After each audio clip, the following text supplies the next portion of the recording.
अतर सबसे पहले आपका मौक़िफ़ जानना चाहूँगी, क्या आपको लगता है हुकूमत ने मामले को मिसहैंडल किया?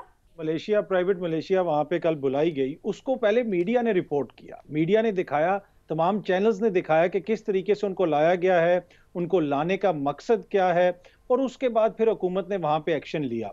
हो सकता है चीज़ों को बेहतर तरीके से भी हैंडल किया जा सकता हो, लेकिन जिस किस्म की वहाँ पे सूरत-ए-हाल पैदा की गई और ये तासुर दिया गया कि पार्लियामेंट लॉजिस की सिक्योरिटी अब पाकिस्तान के अंदर एक प्राइवेट मलेशिया ने सँभाल ली है।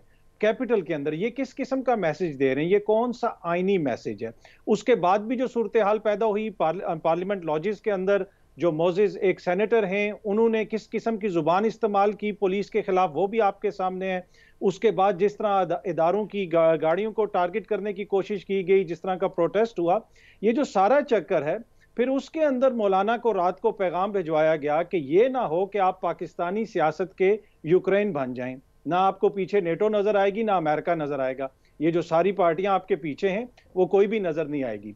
और उसी के तनाजुर में फिर आज कुछ वजीर आजम से भी कहा गया कि उनको ये ना कहें, वो ना कहें, इसलिए कि जब उनको ये पैगाम भिजवाया गया तो आगे से उन्होंने कहा कि जी हमारे बारे में इस किस्म की जुबान इस्तेमाल की जाती है। तो मसला ये है कि अगर मौलाना साहब इसी रविश पे चलते रहे और वो चीज़ों को तशद्दुद की तरफ लेके जाएंगे, तो फिर ऐन मुमकिन है कि बाकी सारी पार्टीज जो हैं वो उनको उस तरह बैकअप ना कर सकें। और आपने देखा कि बयानात भी आए दीगर जमातों के लोगों के, उन्होंने कहा जी हमने किसी को नहीं बुलाया, हमारा इससे कोई ताल्लुक नहीं है, ये मौलाना की पार्टी के लोग थे। तो मेरे ख्याल में जिस तरीका की हरकत की गई, फिर उसका रिस्पांस तो इसी तरह का बनता था। अभी किस तरह हम इसको जस्टिफाई कर सकते हैं कि पाकिस्तान की जो पार्लियामेंट है, उसके जो पार्लियामेंटेरियंस हैं, वो जिस जगह पे रहते हैं, उसको उस जमात की मलेशिया आके सिक्योरिटी फराहम करेगी जिसके चंद सिर्फ एमएनएज हैं पार्लियामेंट के अंदर। क्या ये बात मानती है? क्या ये आईनी बात है? या अकल इस चीज की इजाजत देती है कि इस तरह की किसी चीज की इजाजत दी जा सके? तो मेरे ख्याल में जिस तरह की हरकत की गई जेयूआईएफ की जानिब से, फिर उसका इसी किस्म का रिस्पॉन्स आना था।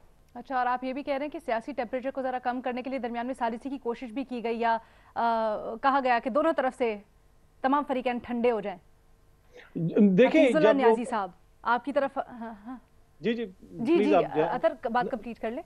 हाँ, मैं यही कह रहा था कि फिर जब पूरे मुल्क के अंदर जिस तरह एहतजाज वगैरह हुआ, तो मैसेजेस रात को गए, एक्सचेंज हुए, और मौलाना को वाज़ेह पैगाम दिया गया कि आप पाकिस्तान की सियासत के यूक्रेन बनने जा रहे हैं, आप वो ना करें, पीछे आपके कोई नहीं खड़ा होगा अगर हालात इस तरफ गए।